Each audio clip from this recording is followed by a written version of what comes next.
nice to see you. Thank you so much for joining me today. Pleasure, man. Honor. You have just released your 5th studio album, if I'm not mistaken. I don't even know. Yeah. And this is the journey that you've continued since last year was Confusing the Enemy, and the year before that was I Love It Here. Yeah. Tell me a little bit about the journey to getting towards this album, Free. The journey has been it's been an important one for me. You know, a lot of it was like very personal. It really even like had nothing to do with like music or whatever. A lot of it was just like very personal, just me growing and learning new things, letting go of a lot of things for my own sake, but also for the sake of my child. I'm a father now, so I have to, you know what I mean, set certain boundaries. There's certain things I have to unlearn and all that kind of stuff. Yeah. And you know, inevitably you let go of certain things and things that were like bad for you, but you didn't even really know, you know? Because this lifestyle is very crazy, so a lot of things seem like they're normal because we're rappers and stuff like that, but once you step away from it months later, you start to see, you feel a whole, like, lighter, you feel more aware, more present, and all that kind of stuff, you know, without naming these things. But yeah, I felt like I was free from a lot of things, man. A lot of like pressure that I put on myself, pressure that I got from peers, people I worked with. I'm also free from a label now, so I'm in control of my music, my creativity. I need all of that back, you know what I mean? It's just, yeah, it was just a beautiful process that I went through in, I guess, the last year or so. And yeah, in that process, I was making music, so all of that kind of poured into the tracks. Yeah. And I love that idea of process, as you're saying, because if I think back to I Love It Here, you know, I think of tracks like Release Me, where it was that moment for you of like, this is my line now, and I'm setting myself maybe free from those things now. And now having lived in that process for a while, and that process sometimes has ups and downs, I'm sure. You might think, am I doing the right thing? Yeah. You know, am I being a good dad? That kind of stuff. But you really kind of lived it now. And I wonder how that's kind of just manifested for you today. Who do you feel Nassisi is right now compared to who he was a year or two ago? I feel like even though like this process and this journey, this one specifically of me just like, you know, morphing into this like new man, it's probably been like a 3-year process. Something I started just before my son was born. Like, started off with like meditation, fasting, and just like trying to reconnect with God and that kind of stuff, you know. And so it kept happening, and then Release Me was when I was like making it a statement that, look, I'm doing this. I'm fully committing to changing, and just like veering off of this course or whatever. It's been 3 years, but it feels like it's been 10 years. Like it feels like I'm 10 years older than who I was just 3 years ago. Yeah, it's crazy. And how do you think that kind of is manifested in your songwriting and in your production as well? Because you've been kind of creative across the board in that sense. How do you think that shows up in the work that you do now? I think you hear the maturity, you know, in the kind of stuff that I'm not afraid to speak about anymore. I mean, I've never been the kind of person to shy away from vulnerability and all that kind of stuff. I've always been super transparent in my music, but now there's certain things that I'm able to speak about without the fear of, you know, attracting them. Right. You know what I mean? Like death, possibly ending up breaking up with the mother of my child and stuff like that. Like I'm well aware that these things are very possible. Anything can happen. This life is very crazy. Everything is like super volatile. So I'm able to speak about those things on tracks and let her hear it and just like, you know, explore what would happen in those, you know, in those moments or whatever. Yeah, I think, And I'm sure, as you said, like becoming a father, and you think about that because you have to think about you have to. It's a long term, but also how you explain things to your child, you know, all of that together. You maybe get more intentional with even how you speak and how you show up. And it'll be small things too. It'll be like a fight that usually you guys will work out. Yeah. But because there's a child involved, now you're thinking, oh my God, what if this is the fight? What happens now? My child has to have 2 households, and you know what I mean? Yeah. And there must be also a fun side to that freedom to say, you know, I don't have to be beholden to an expectation or hold myself to that expectation now. You know, what are some of the parts that you've enjoyed the most about that process? I think just like getting to know myself, getting to learn so much about myself in this short time, you know? Not to say I didn't know who I was, but like I was a person who was made up of a lot of different influences. You know what I mean? Naturally, you know. Yeah. But since like stepping away and really zoning in on like just myself and my my immediate bubble, there's a lot I learned about myself, you know, and yeah, it's been a beautiful process, man. I really have been enjoying that. It just makes everything else feel so effortless and so seamless, you know what I mean? Like if I decide I want to go fishing, I'm going fishing. I don't care who thinks what about that or how that will reflect on my music or my image. Like I don't care about none of that stuff. Yeah. You know? I felt like cutting my dreads off just because it just felt like it was I felt like it was like binding me to this or committing me to this image that I've sold to my fans for so long, you know? And that also kind of felt like a chain in its own right. Yeah. Cut that off, didn't even care. Felt light as hell, you know? Yeah, man, there's been beautiful moments. I mean, that's a great thing to mention because sometimes those things feel like they're tying you to an identity that maybe doesn't fit after a while. Yeah. Or fits for a chapter. Exactly. Yeah, you know? Sometimes it's hard to let go of that chapter, but when you do, oh my God, you feel weightless. Yeah. And in that vein, this project also features a lot of very interesting collaborations too. Yeah. And I wonder how you approach that side of things with this mindset. You know, who did you kind of lean towards or gravitate towards in this project? This time around, I didn't really think too much about features, if I'm being honest. One of the songs that existed before I decided to lock in on this project has Teleman on it. So that was a feature that happened before I decided to work on this project.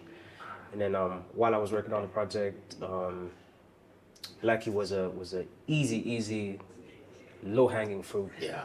Durban. Yeah. Super talented. You know what I mean? Same for Usman Mane. And then with Tejo, it had been a while since we last worked, you know? Yeah, but we've always like been cool and like seeing each other every now and then. So it was like, yo, let's get back into the studio, like for real this time. Just not like this industry thing where we're like, oh, let's lock in on Monday, and then you never call. Yeah. So we actually did it, and yeah, that felt great, man. It felt great. It was also like, I guess it added to that feeling of like getting back to being like myself fully before all the craziness happened. That you know, yeah, it felt good. It feels right. And it certainly sounds like it felt natural as well. Yeah. Just easy. Yeah. You don't have to overthink it very much. Just flow. Yeah. I want to talk about some of the tracks. So I'd love to hear from you about Lefty, Lalangobo. Tell me about Why is everyone mispronouncing this? What's going on? It's Ngobo. Blame my American upbringing for that one. Okay. Tell me about Lefty. I'll give you a pass. There's not much to say about Lefty, man, if I'm being honest. I don't want to, you know? It's really just one of those songs where it's like, when I was in studio making it, I was by myself even. I just kind of let the energy of the beat and where I was at mentally and whatever, I just let that carry the whole session. I think everything I made in that session was kind of just like, you know? I don't want to say it has no substance, but like, I'm really not talking about anything. It's just like, you know, I'm just like flowing and that. Yeah. Which is also just fun to do. I think, you know, you need to do that. You're trying to put too much pressure on yourself to create a masterpiece. Just let it go. You just have to let the creative juices flow. Like. Yeah. That's my job, you know, so that's what I do, no matter how it comes out. And you stepped into more of a producer role with this project, if I'm not mistaken. It was kind of more of that you were taking on. Tell me a little bit about that. I really missed producing, so I got back into it, started making beats a lot, almost every single day. And I guess because I hadn't made beats in a while, but also I hadn't rapped on my own beats for a very, very long time, I lost that trust in the producer side, my producer side, you know, so it took me a while to get back into that zone. So even the songs that, like Soft, when I put it out, it was almost like I dropped a bomb. Like I dropped it and I just kind of went like this, you know. I was so scared like of the feedback I was gonna get, because I was like, yo, what is this genre even? What is Soft? Is it hip hop? Is it like what is it? You know? But Yeah, it felt good. When I got that reception back, it felt great, and that let me know that all right, I'm doing something right here. And I was in the final stages of the album, and so I was like, all right, cool. Let me definitely step in and lean into it a bit more. You know, let me just produce even more stuff. You know? Brought my band in, who I perform with. I brought them into studio with me. So I'm kind of just like directing, telling them, okay, do it like this. Obviously, they're creative, so they don't need that, but like, you know, just to, and to communicate your vision in that way. Exactly. So that feels very, very good to be back in, I love to hear about Head Up. That's so reflective. It felt so personal. It felt, but super relatable as well. Tell me about that track. Head Up is a song I started, I think, like 5 years ago. I think I made the hook like 5 years ago, and it just kind of sat there like that. Could never like find the right verse to add to it or whatever. So I kind of just kept it there. But I posted the snippet, so the fans kept like, every time I dropped the project, they were like, yo, where's Head Up? Like, what are you doing, like, you know?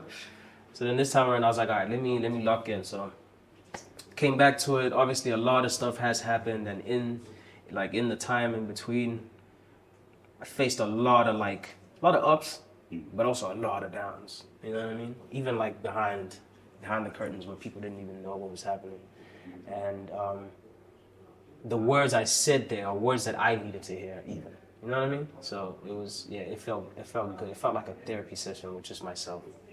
Obviously I still shaped it and dressed it up in like a nice little cool rap verse way, you know? But like, man, it's one of those songs that I feel like everyone needs, you know, just to get you back up, man. When you're feeling discouraged, when you feel like self-doubt and all those kind of things, which we all feel, you know? It completely felt like a mantra to me as I was hearing it. It's just that kind of reminder. You know, it's fascinating to think that that's 5 years that you sat with it, because I'm sure that kept coming back to you also as much as it came back to fans. It did. Yeah. Absolutely. Tell me about MSP. Hey, that one there. So that's another one of those cases where it's just like, just letting the energy carry the whole session, right? I don't know if I can say anything else about that song, honestly. I was just having fun exploring new sounds, new ideas. Yeah, very, very risky song to make and to put out. But I had fun, so I decided to keep it. Like, I love that song. As stupid as it is, I think it's a really cool song. I think it's a really dope song. I think it's funny. I think it speaks to how I feel in those moments, though. I'm gonna tell you that. Like, there's facts in that song. You know what I mean? I feel like that every time I'm out. I'm an introvert, man. I don't really like all eyes being on me all the time, especially when I'm in a place where I'm supposed to be having fun. Like, just let me have fun. You know what I mean? So that's what I'm talking about on the track. But the track itself is like I'm just playing, man. You know? And I feel like that's the embodiment of being free as well. Yeah, exactly. Because you can let steam off that way. You can get the therapy side out. You can everything in between. 100%. Yeah. I like what you said about risk, and you're someone who's not afraid of risk at all, based on what we've seen. Yeah. So, talk to me a little bit about this kind of chapter with your new label and kind of where that started and what your hopes are for that. Tell me about Tall Rags. So Tall Rags has changed and evolved from being just a traditional like label, which is what we were trying to do back in the day, to now becoming a distribution company / platform. Okay. So there's this really, really cool new engine that Toby came up with or invented that allows artists to really see what their music or their releases are doing in real time, which is something that we don't really get. People don't know this, but as artists, like, you have to wait for that statement for like a month, right? From Apple, from Spotify, for whatever, just to see how your song is doing, you know. And yeah, man, as an artist, you wanna know what your song is doing, you know. You wanna know, should I put more money into this? Because a lot of artists are like independent and don't really have money to just like gamble with like that. They need to know that this thing is moving. And TikTok is good in that way to let you know. But it's not enough. You need to really like be able to see. So it offers that, which I thought was really, really important for the culture and also myself. You know, just being independent. It allows you to get your money in real time when you want it. You don't have to wait. Now that's brilliant. You know what I mean? if you need that money to shoot a video or for press or publishing, whatever it is, you know what I mean? Like, yeah, you're able to access that cash. Yeah. Which is another really, really important thing. There's a Torres, like you said, we'll speak about this like in depth later, but I'm just gonna touch on this too. There's a Torres XYZ platform, which when you look at it, it feels like a social media page. Okay. So it takes a lot of that fear and that intimidation. It takes it all away, you know, and it kind of just feels like, oh, I'm like how you would post a picture on IG. Right. That's how you post a song. Okay. You know what I mean? People get to repost it, share, whatever, comment, and you get to share snippets and all that kind of stuff, you know, which I thought was really, really cool. Also, just to kind of, you know, take some of that seriousness off of like releasing a song, you know, because as an artist, you're already super anxious when you release a song. You don't need the platform to add onto that. You know what I mean? So yeah, we're proud of what we've, very proud. That's amazing. Yeah. Were we okay there? Whatever was going on. Cool. But that's so powerful from an empowering artist perspective. Mm-hmm. And I'm sure you get this all the time from people who ask you for advice and tips like that. But also you, as you've come up, mm-hmm. you've encountered some of these things too. Yeah. So empowering artists with that data to make decisions. Yeah. And even those, you know, getting those payments immediately, mm-hmm. that must be such an important kind of mission for you. Yes. What do you want kind of the next generation of South African superstars and African superstars to know? What I want them to know? Yeah. Like just in general? In general, but even what's your hope for them as well? I don't think they need my hopes. I think everyone is doing great, man. I'm gonna be honest. I don't see any holes in what we have right now. There's no leaks, no nothing. I just feel like we're making so much progress, man. We've gotten so far in the past 5-6 years or whatever, since like Amapiano really took the whole world by storm like that. All eyes on South Africa, you know, which is really, really dope. And it's not just in like I remember back in the day when Afrobeats kind of did the same thing, and people kind of reduced us to just Afrobeats. Right. That's not what's happening right now. People are looking at SA as like just a bunch of talented people. Yeah. You know what I mean? Anything that's coming out of SA is fire. The videos have reached a whole new level. You know what I mean? Hip hop has changed and evolved in such a crazy way too. Like it's guys like On That Touchline and Brother Cooper and bro, like it's I just know hope. Like I know we're gonna do crazy stuff. You know what I mean? So they don't need me to say, oh, I hope nah. We're doing great. Yeah. I feel like, I mean, you're someone who travels a lot too, and kind of gets to take this story around the world. What's that been like for you in terms of reception and also being able to share kind of the authenticity of South Africa and Africa around the world? It's been dope. I think one thing I've really appreciated over the years is what I just said right now, actually, the change in how they see us. You know, because before, I used to go to these radio stations, these people didn't really know who I was, and be like, Afrobeats artist all the way from South Africa. And I'm like, no, my dog, I'm not you know what I mean? But now that doesn't happen anymore. They know us, you know? A lot of the YouTubers are tapped in with the SA culture in many different ways, not just the music. They react to our music, which helps us get like fans and eyes and ears from that side too. But also, there's like a streamer to streamer connection. Like we're coming up in the streaming world too. Yeah. In the YouTube world too, you know? So that gap is getting bridged like at a crazy rate, man. So that's something I've really enjoyed getting to witness, like on the ground, that side or whatever. Yeah. Let's take a quick pause for a second. As you've embarked on this independent journey now, as an artist, as an entrepreneur, what's one of the biggest lessons that have kind of arisen for you during that process and during that journey? The biggest lesson so far.